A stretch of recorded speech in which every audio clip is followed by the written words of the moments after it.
SIBO, qu'est-ce que c'est? Quels sont les symptômes du SIBO? Comment s'en débarrasser? C'est ce qu'on va voir dans cette vidéo. Aujourd'hui, on va donc parler de ce symptôme qui est de plus en plus présent dans le monde aussi à cause d'un mauvais style de vie. Je dis souvent ça, mais c'est vrai, hein, il y a beaucoup de symptômes aujourd'hui qui arrivent à cause d'un mauvais style de vie. Le SIBO, c'est quelque chose qui peut impacter beaucoup de personnes, justement quand on mange mal, par exemple. Ça peut être en grande partie le sujet de cette vidéo. Pour en parler aujourd'hui, je suis avec Joris, notre spécialiste mondial des intestins. Salut Joris. Salut. Et on a fait beaucoup J'espère de... que je vais signer des autographes du coup. Ouais, c'est vrai qu'on a fait beaucoup de vidéos ensemble sur l'intestin parce que c'est ton sujet de prédilection. Tu maîtrises Ouais. bien ce sujet-là. Donc aujourd'hui, du coup, on va parler du SIBO. C'est un sujet qu'on n'a pas encore abordé sur la chaîne et pourtant il y a beaucoup de personnes qui ont ce symptôme. Est-ce que déjà tu peux nous dire ce qu'est le SIBO avant de rentrer dans le vif du sujet? Alors, Small Intestinal Bacterial Overgrowth. Donc, en fait, en très gros, c'est en fait, c'est trop de bactéries dans l'intestin grêle et un endroit où il ne devrait pas y avoir beaucoup de bactéries en général. Puisque les bactéries à la base sont plutôt dans le côlon, le gros Voilà. intestin. Hein, pour rappeler, il y a l'intestin grêle qui est l'intestin le plus long, et puis après il y a Ouais. le côlon qui est ça, le gros intestin justement, et c'est dans le gros intestin que vous avez la majorité de vos bactéries. Le microbiote intestinal, c'est Ouais. là qu'il se situe, c'est là que notamment on va avoir les bactéries qui mangent les fibres, etc. etc. Ouais. Mais Et d'ailleurs, on va voir que le côlon peut être impliqué indirectement là-dedans aussi. d'accord, eh ben, parfait, justement. Alors, le SIBO, hop là, ça ne marche pas. Toc, voilà. Qu'est-ce que le SIBO? Justement, voilà, petit schéma pour bien que les gens comprennent d'où ça vient, comment ça Ouais. marche. Tu peux nous présenter un petit peu ce schéma? Oui, alors en fait, c'est assez simple. Vous avez en vert foncé donc le côlon, donc ascendant, descendant, transverse, etc. Et en vert clair. Donc là, je me focalise sur l'intestin en santé. En vert clair, l'intestin grêle, qui est composé de deux, trois parties. Donc jéjunum, iléon et duodénum. Et après, donc là, quand on a le SIBO, justement, c'est qu'en fait, nos bactéries intestinales de l'intestin grêle, donc on le voit, il y en a un peu plus, c'est un petit peu surligné en rouge, là, voilà. On a trop, en fait, de bactéries à cet endroit-là, alors qu'il ne devrait pas être stérile complètement, mais il ne devrait pas y avoir autant de bactéries dans cet endroit-là. Ce qui fait qu'en fait, je vais l'expliquer après, on va retrouver des symptômes très, très, très communs, on va dire, comme c'est-à-dire que des ballonnements juste après avoir mangé. Et en fait, c'est parce que quand on digère, en fait, l'aliment, il rentre, il va dans l'estomac. Donc, on va voir qu'il y a un petit problème avec l'estomac aussi. Il rentre dans le duodénum, la première partie donc que j'évoquais tout à l'heure. Et puis après, il se retrouve directement en contact avec l'intestin grêle. Et c'est un peu comme s'il se retrouvait directement avec le côlon, donc une flore de fermentation, donc avec des gaz, etc. Alors qu'il n'est pas du tout censé se retrouver dans cet état-là, en fait. L'aliment ne devrait pas avoir ce contexte-là. D'accord. Donc, c'est bien un problème intestinal et un Ouais, problème bactérien. Alors, ouais. bactérien, on va dire, ouais, c'est des bactéries, ça peut être aussi des virus, des levures, champignons, ou que Alors des bactéries. justement là, en fait, parce que la recherche elle est extrêmement récente sur ça. Ok. Le SIBO, donc on parlait, le B c'est bactéries, Ouais. mais finalement on se rend compte qu'il y a plusieurs types de SIBO et donc il y aurait peut-être un SIFO, donc pour F pour les champignons. Et puis en fait, on va voir par la suite ce que les dernières études, il me semble qu'il y en a une dernière qui va pas tarder à arriver, c'est l'étude du docteur Pimentel. Donc c'est un médecin qui est vraiment un pionnier du SIBO. Et donc en fait, il va nous donner plus de détails D'accord. sur ça. Ok. Donc c'est peut-être un problème plus compliqué qu'il n'y paraît, mais déjà, voilà, on va déjà essayer Ouais. de voir ce qu'il en est avec les symptômes. Comment on peut savoir finalement qu'on a un SIBO? Qu'est-ce qui pourrait se présenter à nous en termes de comportement, en termes de sensations, concrètement? Alors ça, c'est une super bonne question parce qu'en réalité, comment savoir qu'on a un SIBO plutôt qu'autre chose, ça c'est très compliqué. Donc en fait, de base, les gens, et surtout en France parce que c'est très très connu en France, diarrhée, constipation, ballonnement, douleur articulaire un peu moins, migraine un peu moins, mais généralement diarrhée, constipation, ballonnement, les gens ils se disent bon, j'ai peut-être le syndrome de l'intestin irritable, ils vont chez le médecin et généralement le médecin il dit effectivement c'est sûrement le syndrome de l'intestin irritable. Et donc du coup on va traiter le syndrome de l'intestin irritable avec des médicaments, même si c'est pas vraiment efficace, avec une alimentation, et puis finalement on se rend compte qu'avec l'alimentation, ça aide, mais c'est pas super efficace. Donc généralement, ce qu'on fait, c'est que on en parlera plus en détail. On va faire un diagnostic et là, on va voir effectivement si on a le SIBO plutôt qu'un syndrome du côlon irritable. D'accord. Mais il y a plusieurs symptômes qui peuvent arriver. Il n'y a pas un symptôme déjà, premièrement. Non, Et ensuite, une fois qu'on a un symptôme clair, entre guillemets, bah, il peut être multifactoriel, en fait. Donc, exactement. au final, on n'est pas forcément plus avancé. Donc, il faut faire des tests assez poussés pour vraiment savoir qu'on a un SIBO, quoi. Et d'ailleurs, là, j'ai mis quelques symptômes, mais il y a aussi l'hyperperméabilité intestinale, les douleurs articulaires, les rages de la peau, les symptômes respiratoires, éructation, flatulence, fatigue, anxiété, dépression, cerveau embrumé, des reflux, des difficultés de digestion, Ah ouais. stéatorée, des sous-poids, de l'anémie, une carence en fer, en B12. Enfin, c'est qu'en fait, C'est compliqué, quoi. En fait, le truc, c'est que, bah, il y a tellement en plus, ça peut être lié, comme tu disais, effectivement, à un intestin irritable aussi, en fait, hein, parce que oui, oui, on retrouve beaucoup de symptômes d'un intestin irritable. exact. Donc, au final, c'est pas forcément simple d'avoir l'origine précise des symptômes, quoi. Et, Et en plus, je voulais juste rajouter, est-ce que c'est d'ailleurs une combinaison des deux, d'ailleurs? Est-ce que des voilà. gens qui peuvent avoir un intestin irritable peuvent aussi avoir un SIBO? En fait, oui, oui, mais surtout ce qu'on remarque, c'est que les gens qui pensaient, il y a des études qui montrent des chiffres très importants et d'autres études qui montrent des chiffres moyens. 50% des gens qui pensent avoir le syndrome du côlon irritable auraient peut-être en fait un SIBO. Et c'est pour ça qu'en fait, ils trouvent pas vraiment de solution. D'accord. Bon, il y a des chiffres jusqu'à 70%, mais bon, je pense qu'avec un traitement SIBO, on peut aussi éradiquer en tout cas le syndrome du côlon irritable. Ok. Donc c'est vraiment le SIBO, ça va être vraiment la maladie qui est déjà très présente aux États-Unis. Enfin, en fait, c'est pas une nouvelle maladie, c'est juste qu'on a enfin compris ce que les gens avaient, quoi. D'accord. Et typiquement, voilà, les personnes qui ont des problèmes, bah voilà, diarrhée, constipation, ballonnement, après chaque repas ou très régulièrement, voilà, Ouais, au cours de la journée, c'est pas forcément lié juste au fait qu'ils ont trop mangé ou etc. Ça peut être vraiment des exactement. symptômes un peu chroniques en fait, quoi. Mm. Ok. Alors, qu'est-ce qui cause le SIBO justement? Pourquoi on peut avoir des bactéries en trop grande quantité dans l'intestin grêle? Alors, donc là, il va y avoir un petit peu des Là, mots il y a bizarres. plein de mots compliqués pour les gens. Il va falloir expliquer un petit peu, je Ouais, pense. non, mais je vais expliquer. Donc, en fait, les causes du SIBO, on identifie trois particulièrement. Donc, hypochloridrie, donc on n'est pas sans savoir que dans notre estomac, il y a de l'acide. Et en fait, cet acide, il est extrêmement important. Et les gens, par exemple, qui vont prendre des médicaments pour diminuer l'acide parce qu'ils pensent avoir trop d'acide, en réalité, c'est peut-être parce qu'ils n'en ont pas assez, en fait. Mais bref, ça, c'est un autre sujet.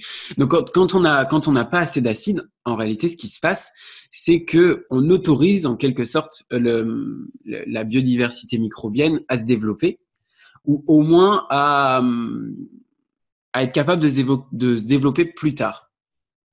Donc en fait, c'est avec l'hypochloridrie, c'est ça qui se passe. En fait, c'est pas l'estomac n'est pas assez stérile. Donc en Ok. fait, ce qui se passe, c'est que s'il n'est pas assez stérile, comme je vous ai dit que juste après l'estomac, il y a l'intestin grêle, et donc c'est vraiment le siège, on va dire, du SIBO, l'intestin grêle. S'il n'y a pas assez d'acide chlorhydrique, en fait, il n'y aura pas assez on va dire, d'éléments chimiques qui vont venir détruire les bactéries. Donc du coup, dans l'intestin grêle, ça va être un peu la fête. Les bactéries qui sont censées être tuées, détruites ou inhibées par l'acide chlorhydrique, bah, vu que l'acide chlorhydrique sera pas trop méchant, bah du coup les bactéries vont pouvoir faire un peu la fête. Des troubles péristaltiques. Alors, les troubles péristaltiques, c'est un mot qui est très bizarre, mais pour dire quelque chose de très simple, en fait, l'intestin est un muscle, et comme un bras qu'on va contracter et qu'on va décontracter, l'intestin va faire pareil. Et donc, ça s'appelle le péristaltisme intestinal. Donc, il va y avoir une onde qui va permettre comment dire, d'évacuer les matières d'un point A à un point B. C'est ce qui Et permet en fait de faire bouger les aliments qu'on mange ouais, tout le long de l'intestin en fait. Parce que si jamais il n'y a pas voilà, ces petits mouvements, bah, les aliments ne bougeraient pas en fait et puis bah, ils resteraient sur place et ce serait ouais, dramatique pour la surtout, ouais. digestion et pour bah, les aliments ils seraient en décomposition, ils fermenteraient et ce serait très très très mauvais quoi. Oui, Donc en fait voilà, il y a plein de petits muscles, un peu comme un peu comme un ver de terre. Je peux dire un ver de terre qui se c'est ça. déplace. C'est assez bizarre en fait, mais c'est une sorte d'onde effectivement qui se propage sur le ver de terre. Bah voilà, c'est le même principe ici grosso modo. Voilà, et donc en fait, ce péristaltisme-là, le souci, c'est qu'il ne fonctionne pas bien chez les personnes qui ont un SIBO. Et donc, on va dire qu'autour de ces intestins, il y a des nerfs qui innervent tout ça, et donc qui sont censés être là pour, en, en concomitance, on va dire, avec les muscles, de contracter, décontracter pour que tout se passe correctement. En fait, le souci, c'est que vu que ça se passe pas, ça fait une espèce de donc ce qu'on appelle une stase. En fait, c'est un peu, vous savez, dans les marées, en fait, à la différence des océans, l'océan, vu qu'il bouge tout le temps, il n'y a pas de prolifération. En fait. Alors que les marées, on va se retrouver avec des algues vertes, etc. Parce que justement, vu que ça bouge pas, ça autorise en quelque sorte le monde bactérien qu'il y a à l'intérieur de proliférer. Donc là, l'intestin, s'il bouge plus, bah, les bactéries, en fait, elles vont plus être évacuées en même temps que les matières. Une petite parenthèse, on sait du coup d'où peuvent venir les problèmes de péristatisme, justement. Qu'est-ce qui peut faire que l'intestin devienne fainéant, entre guillemets? Alors en fait, ça peut être la suite, par exemple, de prise de médicaments qui abîment justement les nerfs. Ça peut être aussi certains aliments qui abîment les nerfs. Ça peut être le stress qui abîme aussi les nerfs. Il faut avoir un stress chronique sur le long terme. En fait, et ça peut être aussi les bactéries qui se trouvent à l'intérieur qui ont une action sur ce nerf en fait. Donc en fait, c'est le SIBO, c'est vraiment la maladie du millier de facteurs en fait. Il y a énormément de choses qui causent tout et n'importe quoi à l'intérieur de l'intestin. Et donc, en fait, bon, je l'ai pas écrit, je l'ai pas mentionné. Il y a aussi le système immunitaire qui effectivement n'est plus là aussi pour faire son rôle de nettoyage. Et on va dire le dernier dysfonctionnement, c'est le dysfonctionnement iléocécal. Donc ça, c'est un autre mot un peu médical, mais pour dire quelque chose de complètement normal. En fait, vous voyez, là, il y a une petite image qui montre le gros intestin, donc à gauche, et le petit intestin qui va déboucher à l'intérieur, c'est l'intestin grêle. Et donc, en fait, il y a une valve entre les deux, donc, qui s'appelle iléocécal. Et cette valve, normalement, elle est censée faire mur entre le côlon, là où il y a plein de bactéries, et l'intestin grêle, là où il y a peu, normalement, de bactéries. En fait, grosso modo, c'est une porte qui laisse passer que dans un sens. Voilà, exactement. Okay. Normalement, oui. Et en fait, petit intestin vers gros intestin, en fait. Exactement. Ouais. Et en fait, là, ce qui se passe, c'est que probablement, il y a des dysfonctionnements anatomiques donc de cette valve. Donc la porte, on va dire, elle est ouverte. Elle est ouverte et donc du coup, le côlon, l'intérieur, donc le microbiote du côlon, la flore intestinale du côlon, peut aller très bien dans l'intestin grêle. Et donc là, on se retrouve avec une communication et ok, d'accord. Donc les bactéries vont à un endroit où elles ne sont pas censées aller. Exactement. Ok, donc plusieurs causes possibles pour le SIBO, ça marche. Et du coup, les personnes qui se disent ok, peut-être que j'ai ça moi. Comment on peut savoir finalement qu'on a un SIBO? C'est-à-dire, on disait que c'était pas forcément simple. Alors, et en plus, le test qu'on a, bon, là j'ai mis le test respiratoire, il en existe plein d'autres. Il existe l'échantillonnage, le test des selles, une prise de sang aussi. Et là, le test respiratoire, on va dire que c'est celui qui est le plus utilisé parce qu'il n'est pas cher. Il doit être simple. Oui, du coup, il est simple. Il n'y a pas de côté intrusif. En fait, il n'y a pas de test à faire particulier où il faut être à jeun, machin compagnie. C'est juste on souffle et c'est terminé. Voilà. La meilleure méthode, ce serait la biopsie, mais c'est bien trop compliqué parce qu'on est là, c'est invasif. C'est intrusif, ouais. Ouais. Ok. Et donc, ça marche comment du coup? Tu sais comment ça marche le test respiratoire? Ouais. Ce qui est bien et pas bien. Donc, ce que je disais, c'est que c'est peu coûteux. Généralement, on a des résultats, mais c'est pas fiable à 100%. Donc, c'est pas quelque chose qui est vraiment, c'est malheureusement la seule chose qu'on a aujourd'hui, même si ça s'améliore parce que à force d'utilisation, les chercheurs, les médecins arrivent à trouver quelque chose qui fonctionne mieux. C'était quoi ta question? C'était. Tu sais comment ça fonctionne? Ouais, ça marche. Pourquoi du coup, quand on souffle, donc l'air des poumons, on sait si on a des bactéries dans l'intestin? Voilà, c'est une trop bonne question. En réalité, en fait, on nous fait ingérer un composé chimique qui s'appelle le lactulose. Et en fait, le lactulose, il va permettre justement à ces bactéries de sécréter des gaz. Okay. Ces gaz vont passer dans le sang et vont être exhalés par les poumons. Et une fois qu'ils sont exhalés par les poumons, on sait à peu près la quantité de gaz qui est censée se retrouver normalement et qui se retrouve en réalité dans le SIBO. Et s'il y en a trop, on détecte le SIBO en fait. C'est malin, c'est très malin. C'est très malin, ouais. Ok. Une fois qu'on a le diagnostic du SIBO, comment faire concrètement pour s'en débarrasser? Est-ce qu'il y a des techniques particulières pour virer ces bactéries et les remettre d'où elles viennent ou s'en débarrasser? Alors, il existe des traitements. Le SIBO, c'est quelque chose qui peut être chronique chez certaines personnes et donc du coup, ces traitements vont être chroniques comme la pathologie. Donc, on a des antibiotiques conventionnels, donc la rifaximine, et des antibiotiques moins conventionnels, c'est-à-dire de la phytothérapie, quoi. Des plantes qui ont une action antibiotique.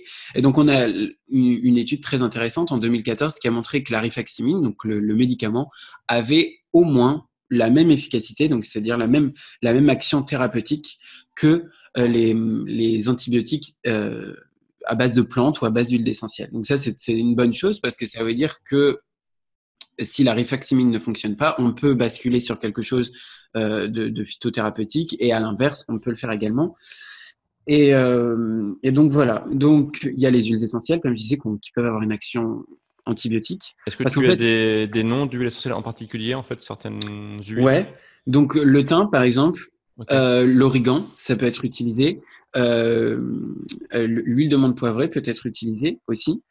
Euh, alors qu'à l'inverse, là on en a plusieurs. Alors qu'à l'inverse, les traitements médicamenteux, on a surtout la rifaximine. Elle est intéressante la rifaximine en réalité parce qu'on est souvent contre les antibiotiques, mais celle-ci, il est assez bien ce médicament parce que généralement, il va pas impacter vraiment le microbiote intestinal en général en fait.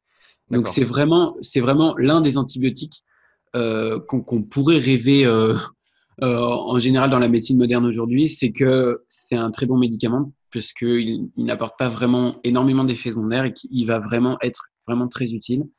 Mais au même niveau, on va dire que les choses naturelles, et ça c'est assez important de le souligner aussi.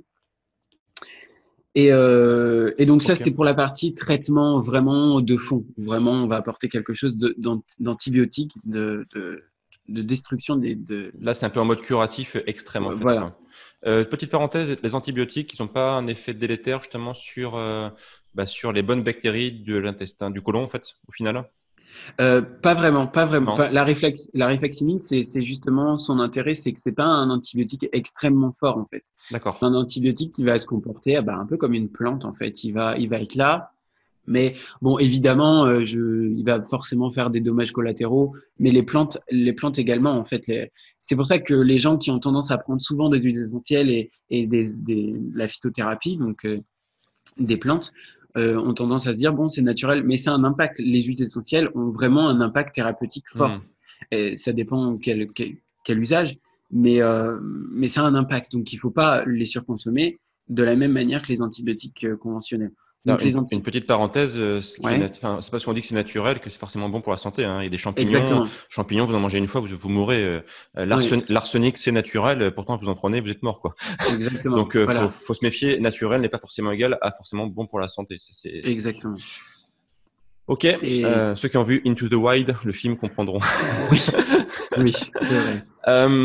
Ok. Alors ensuite, donc ça c'est pour la partie traitement curatif. Après, il y a peut-être un peu aussi du préventif à faire au quotidien, ou ceux Ouais, qui du ont déjà symptomatique, des ouais. prémices de symptômes, on va dire. Euh, Alors en fait, dans le traitement du SIBO, il y a tout un algorithme, mais on va pas rentrer en détail. Et en premier, moi, toujours ce que je recommande, c'est l'éviction des FODMAP et le traitement des intolérances alimentaires. Parce qu'une personne qui a SIBO, généralement, a énormément d'intolérances, si bien qu'en fait, la personne ne sait absolument plus ce qu'elle doit manger. oui. Et donc on se retrouve avec des gens qui ne mangent que de la viande parce que la viande n'a pas de sucre.